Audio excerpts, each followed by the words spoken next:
Please, Ashton, don't leave me like this. I beg you, look at me. Why are you so cold? She walked through those iron gates like she owned every stone of Whitmore Hall. And perhaps she always had. 4 carriages rolled in behind her, each one bearing a crest that made the footman step back and the butler forget how to breathe. The children inside were not small or quiet or easily ignored. They were tall for their ages, sharp-eyed, and dressed in the finest wool that Whitmore had ever seen pass through its gates. 4 of them. 4 boys, each one carrying a name that half of London's nobility would have traded their estates to carry. The Duchess, or rather the woman this house had once thrown out like a crumpled letter, stood at the entrance with her chin lifted and her hands perfectly still. She had not always stood like that. 7 years ago, she stood in this very courtyard and wept. She had begged, and she had held out her hands to a man who looked at her the way one looks at a broken vase. Useful once, useless now. The Duke of Whitmore had signed the annulment papers before the ink on their 3rd wedding anniversary letter had even dried. His mother had called her hollow. His solicitor had called her fortunate to leave with her name halfway intact, and the Duke himself had said nothing. That silence had been the cruelest thing of all. But silence, as it turns out, has a way of filling up over time. The woman who returned to Whitmore Hall that grey Tuesday morning was not the girl who had left it. Her name was Lady Corette Dunmore, and she had not come back to forgive anyone. She had not come back to plead or to weep, or to remind the Duke of what he had thrown away. She had come back because the estate, as by blood right and legal inheritance, belonged to her sons. All 4 of them, and not a single judge in England could say otherwise. The Duke appeared at the top of the stone steps. His jaw was tight. His eyes, still that unbearable shade of dark grey, landed on her face first, then dropped to the 4 boys standing like quiet soldiers at her back. He went very still.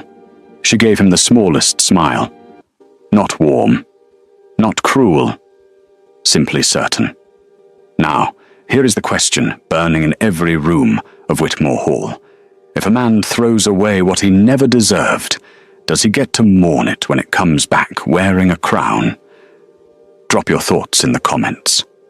Where are you watching from? And if this story already has your heart in its grip, please hit that subscribe button, because what happens next inside those walls will change everything. The morning Corette Dunmore returned to Whitmore Hall, the roses along the eastern wall were in full bloom. Nobody had planted them for her, and yet there they were, red and relentless, climbing the old stone like they had been waiting 7 years for something worth celebrating. She didn't look at them. She had trained herself not to look at beautiful things that belonged to Whitmore. It made the breathing easier, and breathing, for a long time, had been the hardest thing she did each day. Her lady's maid, Tessa, sat across from her in the lead carriage and said nothing. Tessa had been with her since before the marriage, before the annulment, before the 4 small faces that had changed everything. She knew when words helped and when they only got in the way. The 4 boys rode in the 2nd carriage, watched over by their tutor, Mr. or Aldwyn Price, a serious man from Edinburgh whose spectacles never sat quite straight.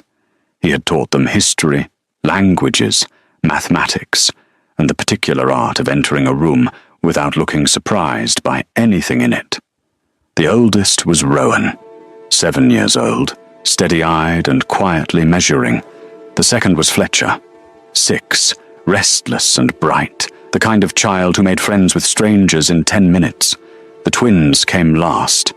Jasper and Colt, 5 years old, identical in face, and opposite in everything else. Jasper was gentle and fond of animals. Colt was fearless, and had once walked up to a mounted soldier in a market square and asked to hold his sword. 4 boys. 4 futures the Duke of Whitmore had signed away without knowing they existed. That was the part Corette had lived with longest, not the humiliation of the annulment, or not the whispers in drawing rooms across London. Those things had hurt, but they had also hardened into something useful, something she had carried like a lantern through the darkest stretch of her life. What she truly lived with was the knowledge that he had never asked. When Lord Ashton Beaumont had placed the annulment papers on the desk between them, he had not asked whether she was well, where she would go, or whether she had anything left to say. He had told her, in a voice she still heard in the thin hours before dawn, that the marriage had been a mistake from the beginning, and that it was better for them both to be free of it. She had been 3 weeks along when he said it. She had not known yet. By the time she did, she was already at her aunt's cottage in the Derbyshire hills, wrapped in borrowed blankets, or eating soup that tasted like salt and kindness. The physicians in London had told her, in the careful language doctors use when they want to avoid causing pain, but cause it anyway, that children would be very difficult for her. Perhaps impossible. She had believed them so completely that when Ashton's mother had stood in her sitting room and called her barren and unfit for the Whitmore line, she had not fought back. And then Rowan had arrived. Then Fletcher. Then, on a winter night, so cold the windows frosted from the inside, both twins at once. She had wept for 3 days after the twins were born. Not only from pain. She wept because she finally understood that everything she had been told about herself had been wrong. She was not broken. She was not hollow. She had simply been surrounded at the worst possible moment, that by people who needed her to be small so they could feel large. She had stopped being small after that. The carriage slowed. The iron gates of Whitmore Hall came into view, heavy and black against the pale morning sky. A footman rushed forward, then stopped when he saw the crest on the carriage door. A long moment passed in which nobody moved. Corette opened the carriage door herself. She stepped down without waiting for assistance, and looked at the footman with the pleasant expression of a woman who had nowhere to be except exactly here. "Lady Corette Dunmore," she said. "My solicitor, Mr. Harwick Bellamy, has sent word ahead. Lord Beaumont is expecting us." The footman opened his mouth, closed it. "My lady, we were not informed of children." "You were not informed of a great many things," she said, and walked through the gates. Behind her, 3 more carriages followed. In the second one, Fletcher said something that made both twins laugh loudly, and her heart did what it always did when she heard them. It lifted and ached at the exact same time. The butler, old Mr. Crewe, waited at the top of the stone steps.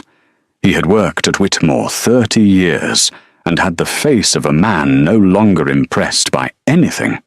But when he saw the 4 boys climbing out with their matching dark eyes and their unmistakable Beaumont jaw, something moved across his face. Recognition. She filed that away.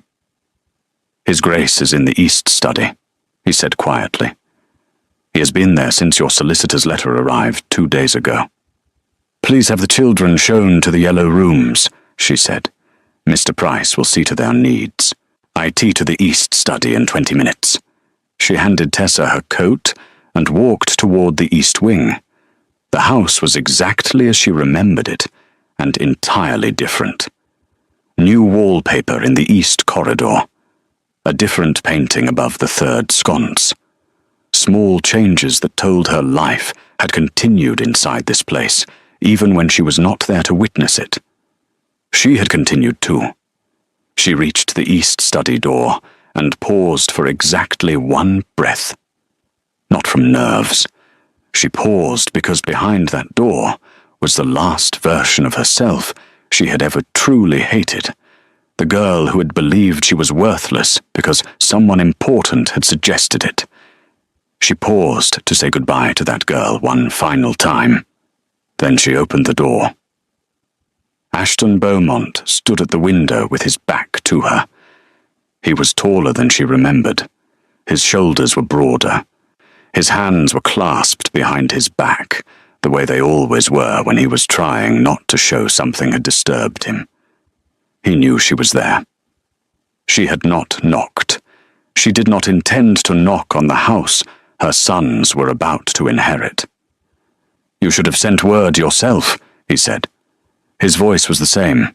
She had not prepared enough for that. "I did," she said. "I sent a solicitor. That is the appropriate method for legal matters." He turned, and there it was. Not the coldness she had expected. Not aristocratic indifference. His face was open in a way she had seen only a handful of times during their marriage, at the edges of sleep, in the moment before he caught himself being human.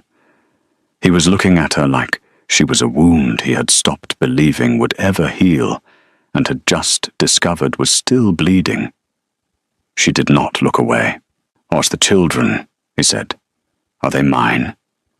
The question landed like something dropped from a great height. "They are mine," she said. "Every choice I made for them, every year I kept them safe and loved, every morning I got up and built a life worth living, that was mine. Whether you choose to acknowledge the rest is a matter for the courts and your conscience." He stared at her. "Correct," he said. Just her name, nothing attached to it. "The solicitor has outlined everything," she continued. "The Dunmore estate passes to the eldest male heir of my bloodline by the terms of my grandfather's will. Rowan meets every condition. My legal team arrives Thursday. I suggest you have yours ready." She turned to leave. "You are not Barren," he said behind her. Barely a voice at all. She stopped. "No," she said. "I was not." She walked out and closed the door softly. That small, quiet click felt like the first right thing to happen in this house in a very long time. In the corridor, she pressed one hand flat against the cool wall and breathed until her heartbeat returned to something ordinary. Then she straightened, lifted her chin, and went to find her sons. They had already made friends with every member of the kitchen staff and convinced the youngest housemaid to show them the garden. Mr. Price stood in the yellow sitting room, looking mildly frantic. Tessa was drinking tea and not remotely concerned. Colt asked the head gardener if the hedge maze had hidden rooms, Aldwyn reported, adjusting his spectacles. "The gardener is currently considering the question very seriously." Corette almost smiled. Let him consider it. She sat, accepted the cup Tessa handed her, and looked out at Whitmore's grounds. Somewhere in this house, Ashton Beaumont was not composed. Good. She sipped her tea and let the morning settle around her. She had 7 years of patience stored up, and absolutely no intention of wasting it. By evening, Whitmore Hall had quietly reorganized itself around 4 young boys, the way large houses sometimes do, instinctively, the way a body adjusts to something new in its bloodstream. The kitchen had produced an entirely unplanned second supper, because Fletcher wandered in at 4:30 and mentioned that his favorite thing in the world was potato soup. Cook, a broad, warm woman named Mrs. Osgood, who had no children of her own, and a great deal of love she had never found a proper use for, decided immediately that potato soup was what the evening required. She made 2 pots. Rowan had settled in the library with 3 books from the lower shelves, reading with the focused quiet of a boy who had learned early that libraries were the safest rooms in any house. Jasper had found a stray cat near the stables, and had not left it since. De Colt had entered the hedge maze with complete confidence, vanished for 2 hours, and reappeared on the lawn with grass in his hair and a satisfied expression, offering no explanation to anyone. Corette watched all of this from the window of her rooms in the West Wing, and felt the particular mixture of pride and terror that she suspected never fully left a mother, regardless of how grown the children became. She had not seen Ashton since that morning. She had not sought him out. He had not come to find her. That was expected. What she had not expected was the note that arrived at 6 o'clock on a silver tray. Written on Whitmore stationery and handwriting she would have known at the bottom of an ocean. It said, "Dinner, 8 o'clock. If you are willing." She turned the card over. Nothing on the back. Tessa looked at the card, so then at Corette, then at the ceiling in the particular way she used when she had a very strong opinion she was choosing not to voice. "I will go," Corette said. Tessa said nothing and went to lay out the appropriate clothes. The formal dining room had been set for 2 at one end of the long table, which struck Corette as both a practical and deeply uncomfortable choice. Ashton was already seated when she arrived, and he stood when she entered, which she hadn't expected, and which cost her exactly 2 steps of composure before she recovered them. He looked tired. Not the tired of a man who had not slept, but the tired of a man who had been thinking too hard about too many things since morning, and had not found rest in any of it. "Thank you for coming," he said. "You asked politely," she said. "That I was raised to respond to politeness." A footman named Thomas, young and visibly nervous, poured wine with the concentration of someone diffusing something fragile. 2 more members of the household staff moved quietly around the edges of the room. Mr. Crewe stood near the sideboard with his hands clasped, watching everything without appearing to watch anything. They were not alone, not truly, and Corette was grateful for it. The first course arrived. They ate for a moment in silence that was not entirely hostile, which was better than she had anticipated. "The eldest boy," Ashton said. "Rowan. He has the Beaumont brow." "He has my grandfather's patience," she replied. "The brow is incidental." Something moved at the corner of his mouth. Not quite a smile. "Fletcher is fearless," she continued, because the silence was beginning to have weight, and she preferred to carry weight herself rather than let it settle in the room. "He made 3 friends in your kitchen this afternoon. He will know every servant's name by morning and remember their birthdays by the end of the week. And the twins? Jasper is kind and careful. Colt will either run this country or cause it considerable trouble. Possibly both." This time Ashton did smile, briefly and against what appeared to be his better judgment, and the sight of it did something uncomfortable to the inside of Corette's chest that she categorically refused to examine. "You raised them well," he said. "I raised them alone," she answered. "There is a difference worth acknowledging." The smile disappeared. He deserved that, and he knew it. She watched him know it. "I didn't know," he said, and the words came out carefully, like a man who had been rehearsing them, and was not sure, even now, whether they were the right ones. "You did not ask," she said. "There is also a difference there." He looked down at his glass. "My mother told me you had confirmed it yourself. that you had seen physicians who said children were impossible. She told me you had accepted the annulment without condition. The table between them suddenly felt very wide. Corette set down her fork. Your mother told you I had confirmed it. Yes. And you believed her. The pause that followed was its own kind of answer. You believed her, Corette said again, and her voice was very quiet now, quieter than she intended, because underneath the 7 years of careful hardness, something was pressing upward like water beneath ice. Not grief exactly, but something adjacent to it, the old bewildered ache of being handed over by someone who should have fought for her. You believed your mother over me without asking me a single question. He stopped, started again. I thought you wanted to leave. I wanted you to ask me to stay. The words were out before she could stop them. She had not planned to tell them. She had planned to be composed and strategic, and entirely without soft edges for the entirety of this visit.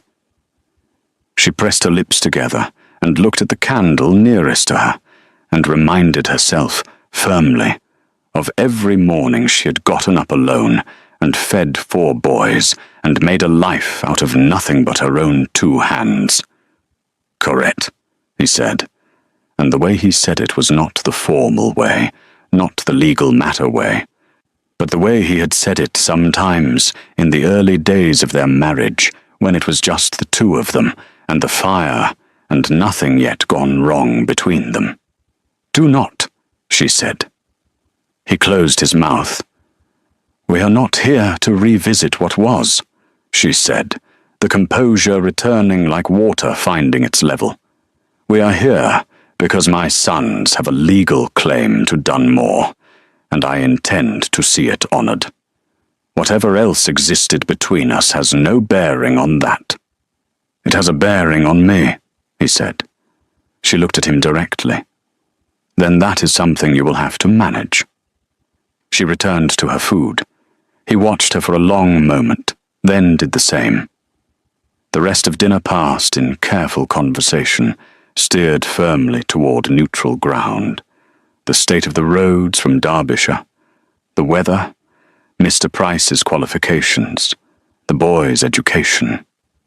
Small, more manageable things. Corette answered every question with the precise warmth of a woman who was being pleasant, because it served her purposes, and not because she had forgotten anything. But when she stood to leave, and he rose as well, and their eyes met across the candle-lit table with the footman and Mr. Crewe both carefully looking elsewhere, she felt the weight of every unsaid thing in the room pressing against her ribs like a held breath. Good night, Lord Beaumont, she said. Good night, Corette, he said. She walked back through the corridors of Whitmore Hall, past the new wallpaper and the different paintings, and the long row of portraits that had never included her face, and she climbed the stairs to the west wing where her room was quiet, and Tessa had left a lamp burning. She sat on the edge of the bed. She did not weep. She had used up her weeping years ago on things that deserved it less than this. She simply sat and thought and listened to the house settle around her, this house full of her children and her history, and a man who had just said her name, like it cost him something to say it. Outside, the night was still. Somewhere below, she heard Colt laugh at something, bright and unself-conscious, the laugh of a boy who had never been taught to make himself small. She had made sure of that. She lay down, pulled the covers close, and let herself feel exactly 1 minute of everything she had been holding back since the carriage passed through those iron gates. The longing and the fury and the exhaustion and the grief and the strange, unwelcome, entirely inconvenient flicker of something she was absolutely not going to name tonight. 1 minute. Then she closed her eyes, tomorrow there was work to do. By the next morning in Whitmore Hall, grey light slid through tall windows, horses were being led from stables, and the distant sound of the household waking was heard. But something had shifted overnight. The staff moved differently. Conversations paused when footsteps approached. The arrival of Lady Corette Dunmore and her 4 sons had rearranged the air inside every room. Corette was already at her writing desk before 7, reading a letter from her solicitor, Harwick Bellamy, that made her sit very still for a long moment. The Dunmore estate claim was solid. Her grandfather's will was written in language so precise that 3 legal minds had reviewed it and found nothing to argue with. Rowan, as her eldest son, was the rightful heir by blood and by law, but someone had already filed a counter-petition in London 2 weeks before her arrival. Not Ashton. The name on the petition was Lady Dorinda Beaumont, Ashton's aunt. Corette set the letter down and pressed her fingertips together. She knew Dorinda by reputation. During her marriage to Ashton, Dorinda had visited Whitmore twice. Both times she had been gracious in the way certain women are gracious, all surface warmth and quiet calculation underneath. She had looked at Corette the way a chess player looks at a piece on the board, not with hostility, but with the interest of someone already deciding how to remove it. The petition named a distant Dunmore cousin, a Mr. Piers Dunmore of Somerset, as the rightful heir to the estate. According to Harwick's letter, Dorinda had been corresponding with this man since the previous autumn, but before Corette had announced the claim publicly. Someone had told Dorinda about the boys. Corette folded the letter, locked it in her travelling case, and called for tea. Downstairs, the boys had breakfast in the morning room. Rowan ate quickly and returned to the library. Fletcher ate slowly, asking Mrs. Osgood detailed questions about cooking with honey and almonds. Jasper brought the stray cat to the doorway, was told politely by Mr. Price that animals did not come to breakfast, and simply took his own plate outside to sit with the cat on the step. Colt finished, excused himself correctly, and disappeared entirely until a footman arrived at Corette's room with a message from the head groom that one of the young visitors was in the stables attempting to saddle a horse considerably larger than himself with surprising technical accuracy, or she sent word that he was to be supervised and not stopped. At 9:30, she went downstairs for her scheduled meeting with Ashton. She had phrased the request formally the previous evening, giving him no opening to treat it as anything personal. Business only. She had the letter from Harwick and 3 pages of notes and a list of questions that required answers. She arrived at the east study to find the door already open and voices inside.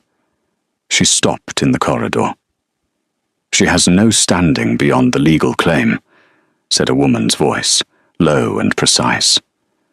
The annulment removed her standing as wife. The claim itself is manageable if Piers files before Thursday. Dorinda. Ashton's voice, flat and careful. She arrived with 4 children. Children whose existence is conveniently timed and entirely undocumented in any parish record I have located. Corette went still. "They are documented," Ashton said. "Harwick Bellamy is reputable. His paperwork will hold. Reputable solicitors can be misled." A pause. "Ashton, I have spent 4 months building a clean solution. Piers is legitimate. He will not bring chaos and history and 4 unverified children into Whitmore's affairs. All I need is for you to not interfere with the petition. You filed a counter-petition without telling me. I filed it to protect this family." "You filed it," Ashton said, his voice hardening, "without telling me. while I was unaware those children existed. You knew, Dorinda, and you knew before I did and said nothing. The silence that followed meant someone had been caught. Corette stepped into the doorway. Dorinda Beaumont was exactly as she remembered. Tall, silver-haired, impeccably composed, with eyes the colour of winter water. She was perhaps 60, though she carried herself as though age were a rumour she had declined to believe. When she saw Corette, her expression did not change. That was more alarming than if it had. "Lady Dunmore," she said, with warmth so perfectly constructed it could only be false. "What an unexpected morning." "Lady Beaumont," Corette said, "I apologize for interrupting." "Not at all." Dorinda turned back to Ashton. "We can continue later." "No urgency." "There is considerable urgency," Ashton said. "And we are finished." Something crossed Dorinda's face, quick as shadow, and then it was gone. She collected her gloves, inclined her head to Corette with flawless courtesy, and walked past her into the corridor with the measured steps of a woman already thinking 3 moves ahead. Her footsteps faded. Corette closed the study door. "How long has she been here?" she asked. "She arrived last night after you retired."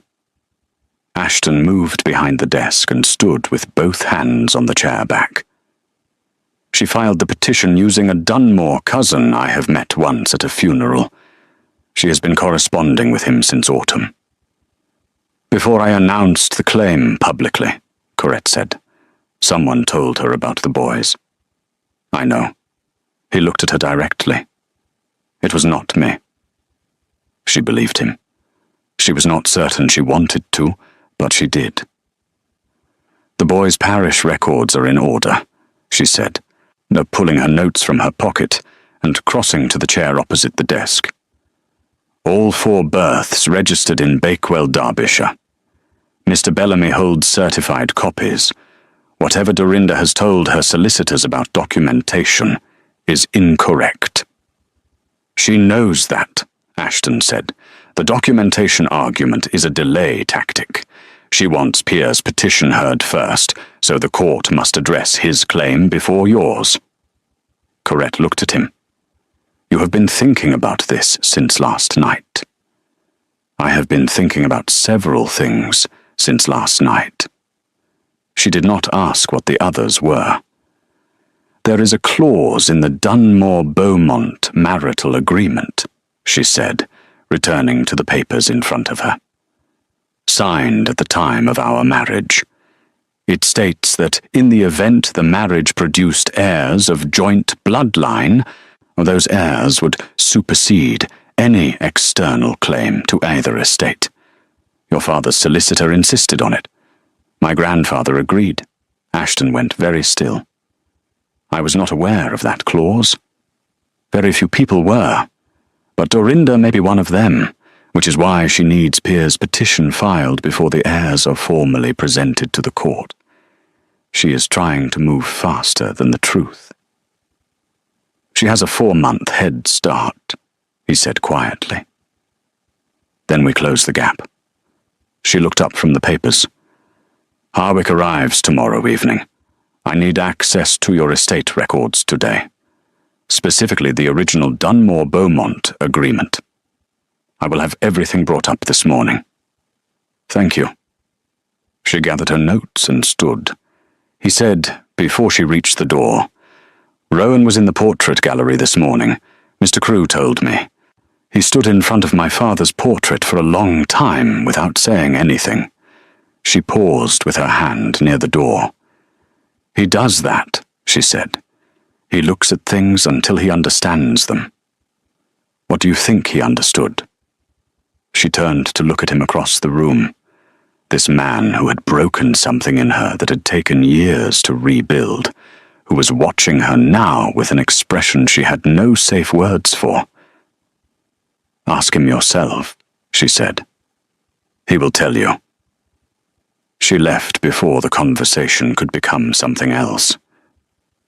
In the garden she found Jasper with his cat now formally named Admiral, and sat beside him on the stone bench while he explained in careful detail why Admiral's left ear, being slightly different from the right, made him special rather than imperfect. She listened to every word. When he finished, he leaned against her arm the way he always did, and she pressed her lips to the top of his head. The roses moved in a small wind. Somewhere inside, Dorinda Beaumont was already planning her next move. Corette let the quiet last a little longer. Harwick Bellamy arrived Wednesday afternoon, travel-worn and sharp, with 2 leather cases he had not let out of his hand since London, and an assistant named Mr. Gibbs who wrote everything down before anyone finished saying it. The counter-petition was filed Monday, Harwick said, skipping pleasantries as he always did. But the marital agreement clause is valid and witnessed. Once presented, Piers Dunmore's claim collapses before it can be properly heard. Dorinda knows about the clause, Corette told him. He stopped walking. How? I do not know yet, but she was not surprised when I implied it. Her response was too measured. She lowered her voice. She has known for some time, Harwick. Someone in my circle told her. About the clause, about the boys, possibly about my timeline. Harwick turned to Mr. Gibbs, who was already writing. We move the presentation to tomorrow morning, first light. Sir Neville Toft is the magistrate in the village, Corette said. He has jurisdiction for the preliminary hearing. I will need the east study, a large table and good lighting. It is ready for you. Lord Beaumont has agreed to full cooperation. Harwick absorbed that without comment, which from him meant a great deal. The evening became a controlled storm of papers and quiet urgency. Doors opened and closed. Documents moved from table to table. Mr. Gibbs's pen scratched without stopping. Ashton's own solicitor, a measured man named Mr. Doyle, arrived from the village at 6 and worked alongside Harwick with professional efficiency. Ashton sat across from both of them, reviewing everything placed before him, asking precise questions, and signing what needed signing without hesitation. Corette moved between rooms, reading, redirecting, keeping things moving forward. At one point, she passed the library doorway and stopped. Ashton was inside. He was standing near the shelves, and did not know she was there. Neither did Rowan, who was seated in the large chair by the window with a book open on his lap. They were not speaking. Rowan was reading, and Ashton was simply standing nearby, with his hands at his sides, watching his son with an expression so unguarded that looking at it felt like something she should not be doing. She walked on without making a sound. At 8 o'clock, when the legal work had reached a natural pause, she found Fletcher teaching Thomas the young footman a card game in the corridor outside the kitchen. Mr. Price was standing nearby, pretending not to enjoy it. Colt was asleep on a bench with his boots still on, and his arms crossed in the manner of a soldier at rest. Jasper had apparently convinced someone to allow Admiral into the house, because the cat was curled beside Colt's feet, with the confidence of an animal that intended to stay. She looked at all of it for a moment. Then she went to the kitchen and asked Mrs. Osgood if there was any soup left. There was always soup left. She sat at the kitchen table alone, which would have horrified half of London society, and ate her soup in the warm quiet of a room that smelled like bread and wood smoke. Mrs. Osgood moved around her without fuss, the way people do when they are comfortable with someone's presence. Outside the kitchen window, the grounds of Whitmore were dark and still. She was halfway through the bowl when the door opened and Ashton came in. He looked at her. She looked at him. He looked at the soup. Mrs. Osgood, he said, with the particular tone of a man who had been Duke of Whitmore for 11 years and was nonetheless slightly afraid of his cook. "Sit down, Your Grace," Mrs. Osgood said, already reaching for another bowl. It was not a suggestion. He sat. Across from Corette, which was the only seat available, because Mrs. Osgood had, with great subtlety, positioned herself and her various tasks in a way that made every other chair inaccessible. The soup arrived. He ate. She ate. A long minute passed. "Doyle thinks we have enough," he said. "We have enough if Dorinda does not file an amendment before morning," she said. "She will not have time. She has had 4 months, and do not underestimate her timeline." He considered this. What does she want, really? Beyond the estate? Corette looked at her bowl. Control. She has always managed this family from the edges. Your father tolerated it. You were less present than she needed you to be, so she filled the space. She paused. If my sons are recognized, her influence over the Whitmore-Dunmore affairs ends entirely. She becomes peripheral. She would destroy your claim to avoid being peripheral. Without hesitation, he was quiet for a moment. Then, "She was the one who told me you had accepted the annulment willingly. I did not question it because she had no reason to lie. I thought." The soup was very warm. The kitchen was very quiet. "She had every reason," Corette said simply. "You were easier to manage without me." He put down his spoon. "Corette, if I had known—" "You did not know, because you did not look." Her voice was not hard. It was simply honest, the way things are when they have been true for so long they no longer need sharpening.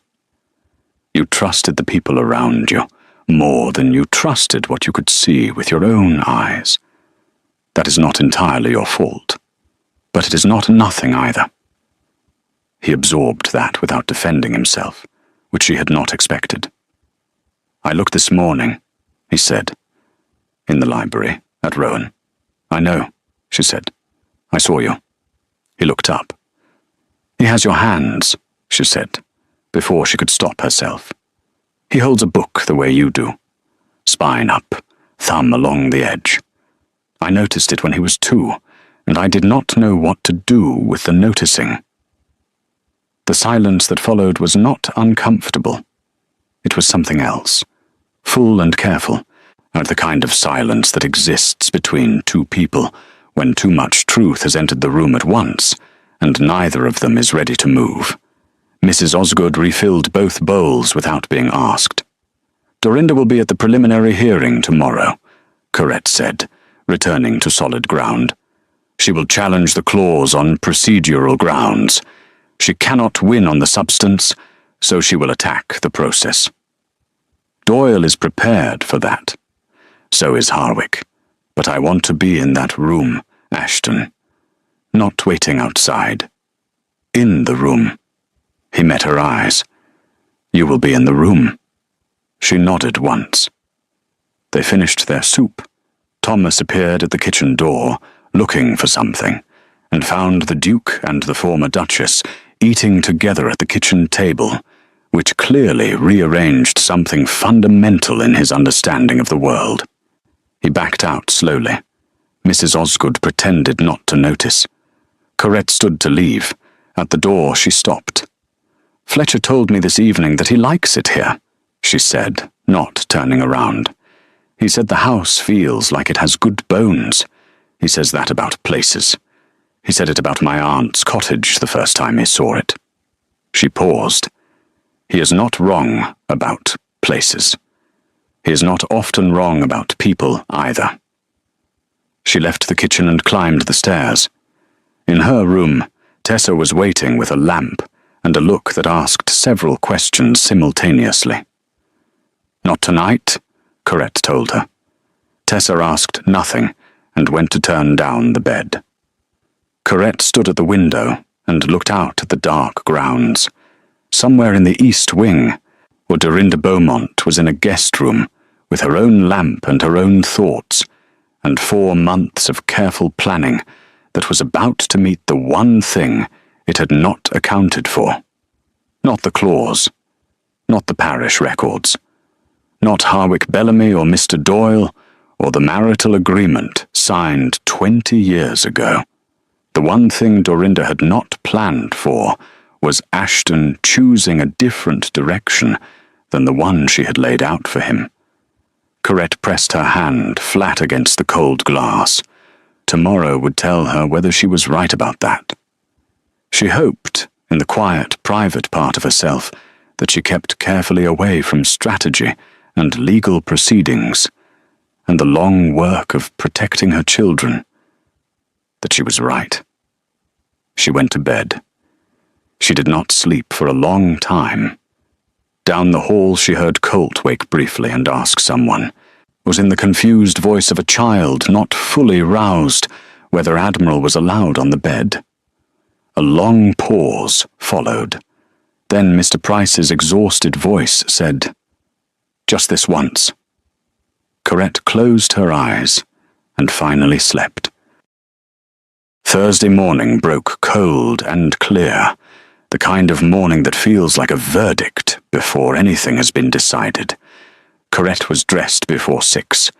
She stood at the mirror while Tessa pinned her hair and thought about nothing except the order of events. Harwick at 7. Documents reviewed by 8. Sir Neville Toft expected at 9. The preliminary hearing would take place in the East Study, rearranged the previous evening into something that functioned as a proper legal space, without being theatrical about it. Tessa stepped back and looked at her in the mirror with the expression she reserved for moments too large for words. "You look like yourself," Tessa said. "The real one." Corette held her gaze for a moment. "That is the only one I have left." She went downstairs. "Mr." De Gibbs was already in the corridor with papers sorted into 3 stacks. Mr. Doyle arrived from the village at 7:15, looking rested in the way good solicitors always manage, regardless of circumstances. Harwick was at the table when Corette entered, reading through the marital agreement clause for what was clearly not the first time that morning. Ashton came in at 7:30. He was dressed formally. What she had not expected was that he looked entirely clear. Not performing steadiness, but genuinely settled, as though something unresolved in him had found its answer overnight. He looked at her first when he entered, before the solicitors, before the papers, before anything else in the room.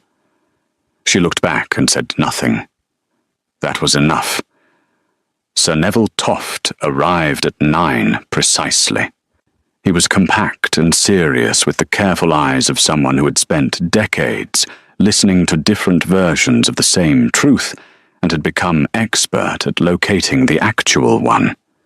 His clerk, a thin young man named Mr. Patch, sat so straight it appeared to cause him discomfort. Dorinda arrived 2 minutes later with her London solicitor, Mr. Ashford Vale, who carried the particular energy of someone expensive and aware of it. She took her seat across from Corette with the composed grace of a woman attending an occasion she believed she had already decided. Her hands were folded. Her expression was pleasantly neutral. She still believes she has this, Corette thought. Harwick presented the marital agreement first. The original document, witnessed and sealed, with the joint bloodline clause written in language that left no interpretive room. Sir Neville read it twice. Mr. Ashford Vale made a note, and his expression did not change, but his shoulders shifted by a small degree that Corette catalogued carefully.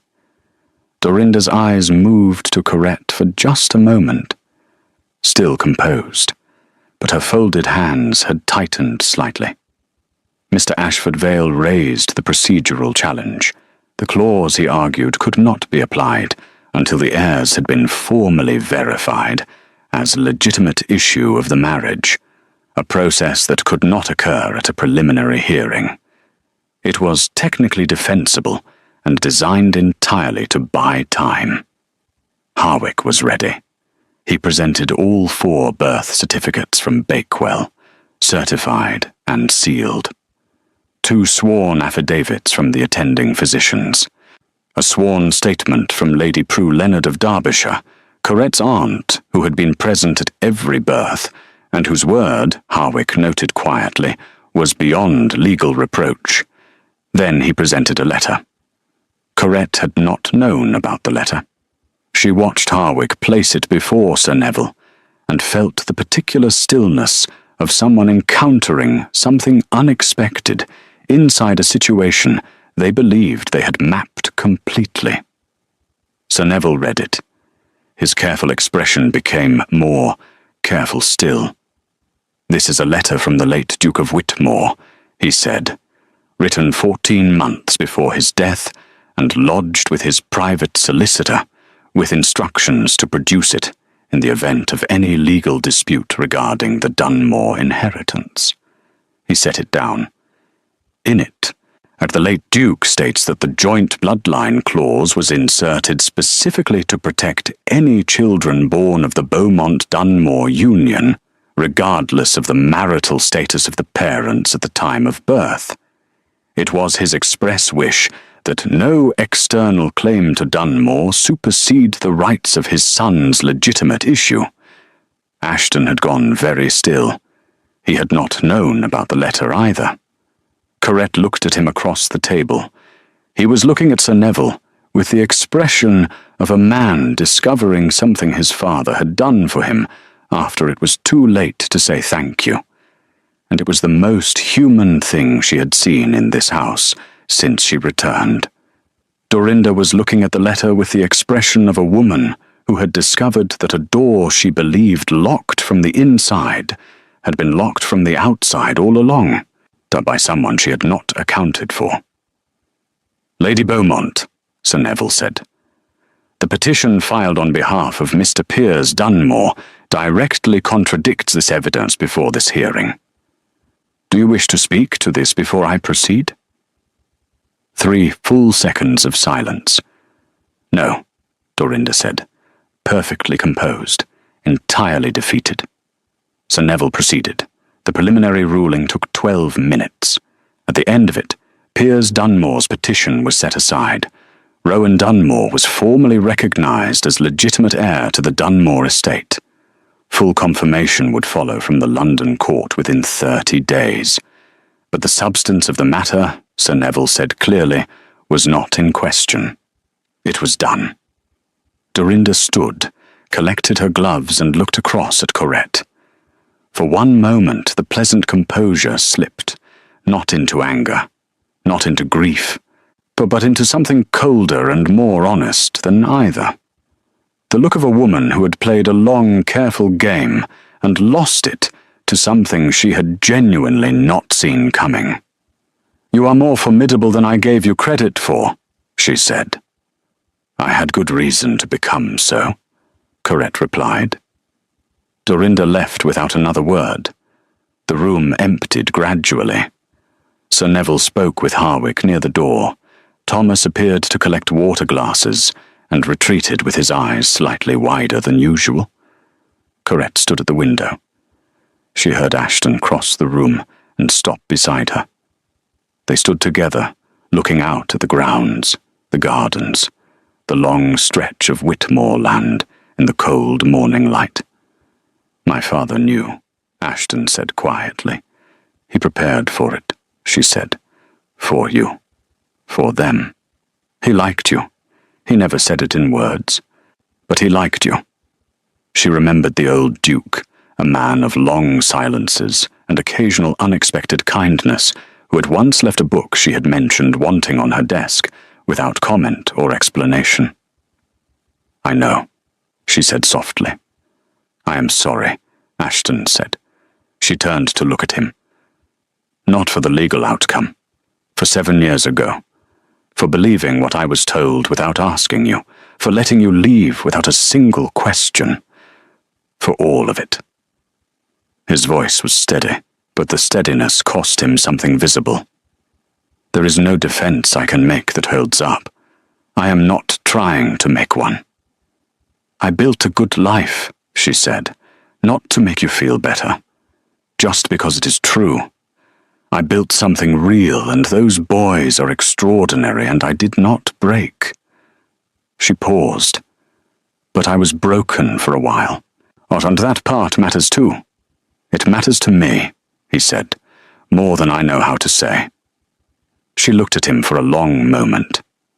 This man she had loved at 22, with the whole trusting heart of someone who had not yet learned what it cost to love someone who did not hold it carefully.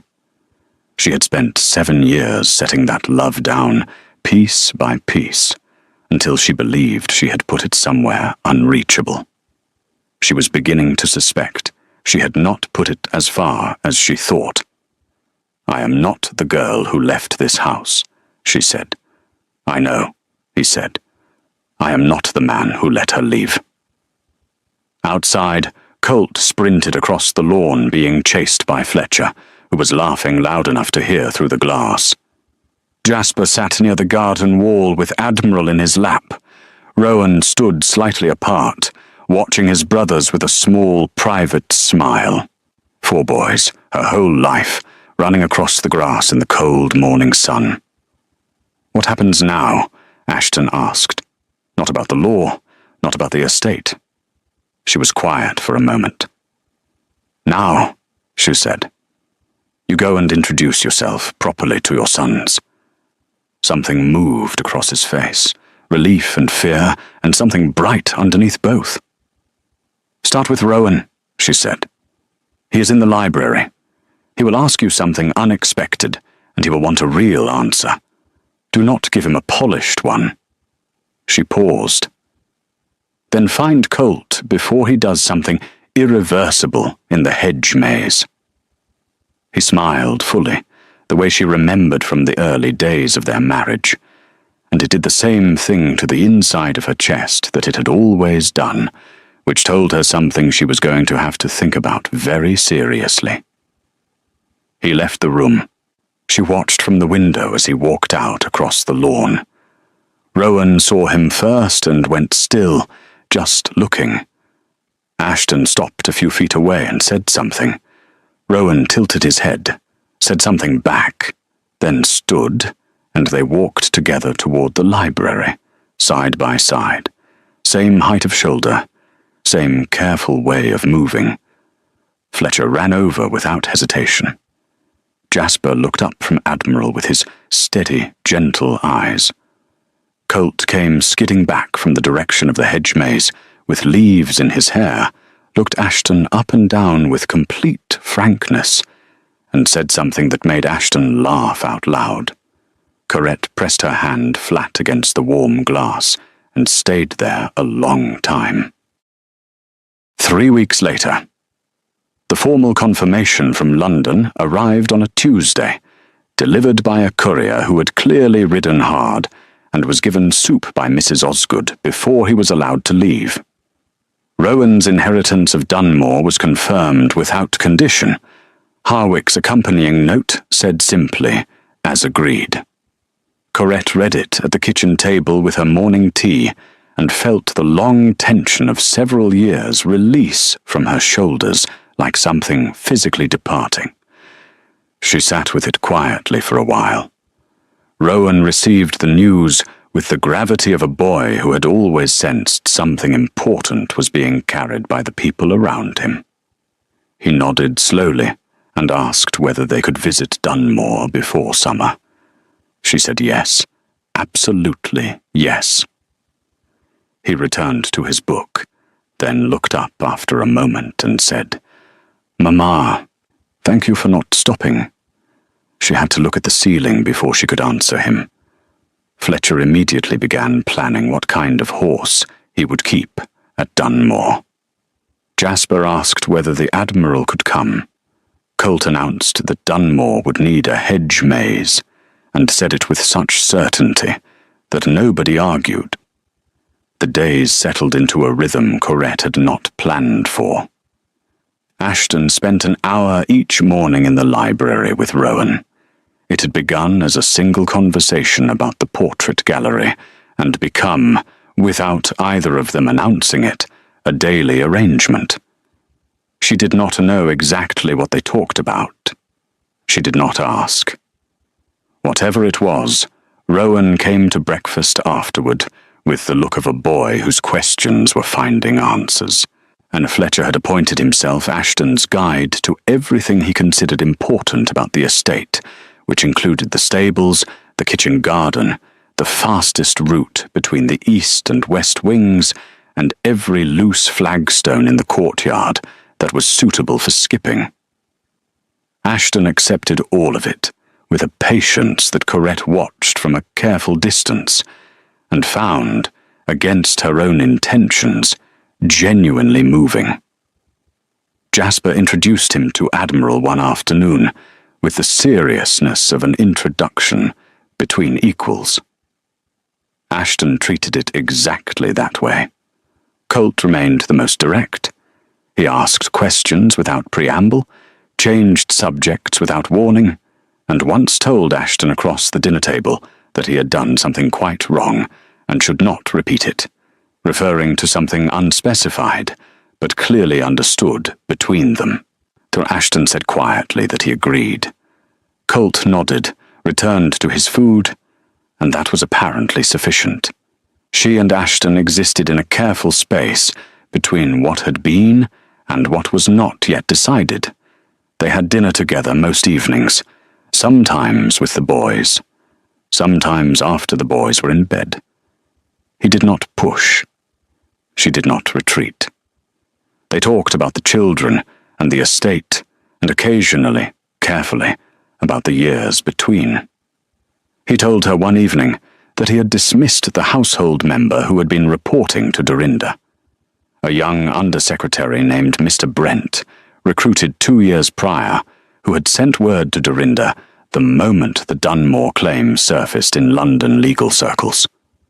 Dorinda will not be returning to Whitmore, Ashton said. She retains her own estate and her allowance, but she has no further standing in the affairs of this house. Corette thought of Dorinda's face at the hearing, that cold, honest look of a woman who had lost on ground she believed was hers. She loved this family in her own way, Corette said. She simply loved controlling it more. Yes, he said. Nothing more was needed. Piers Dunmore of Somerset sent a brief letter withdrawing from all proceedings. It contained no apology, which was honest at least. Harwick acknowledged receipt. And that was the end of it. On a Friday afternoon in the third week, Corette was in the garden with her correspondence when footsteps approached on the path. She looked up to find Ashton standing a few feet away with his hands in his coat pockets, and the look of a man who had been preparing to say something for several days, and had decided today was the day. While she set down her pen, he sat on the bench beside her. Not close, but close enough that she was aware of the specific weight of the space between them. I keep arriving at the same problem, he said, which is that I do not have the right to ask what I am about to ask, and I am going to ask it anyway. She waited. Stay, he said. Not for the legal proceedings, not for the estate. Stay because this house has been the right house again since you came back to it. Because your sons are extraordinary and growing more so every day.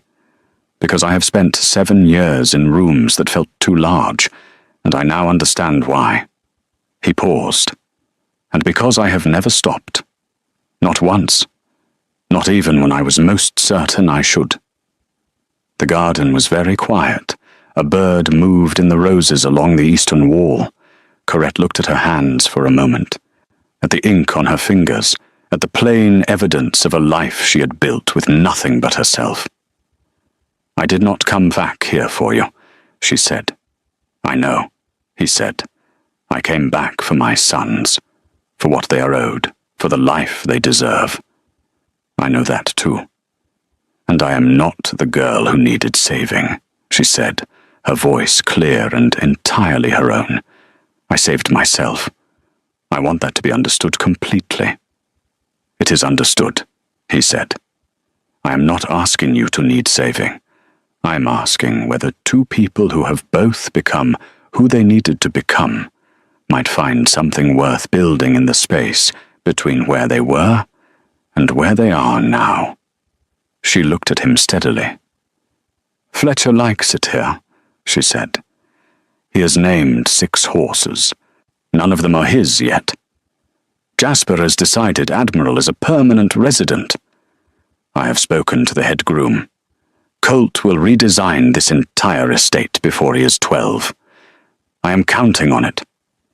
And Rowan, she said, and her voice softened the way it only did for him, her first, her steady one.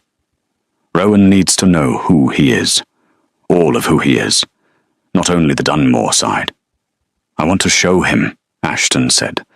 I want to show all of them. Every day I am given with them, I want it to count. She was quiet for a long moment. The roses moved in the wind. Red and relentless, the same ones she had refused to look at when she first came through the gates. I am not forgiving everything at once, she said. That is not how I am built.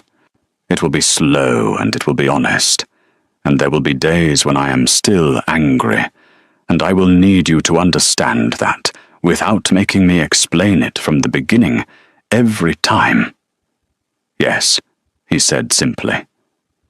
And I am the same woman who walked through those gates and would walk through them exactly the same way again. That does not change. I would not want it to, he said.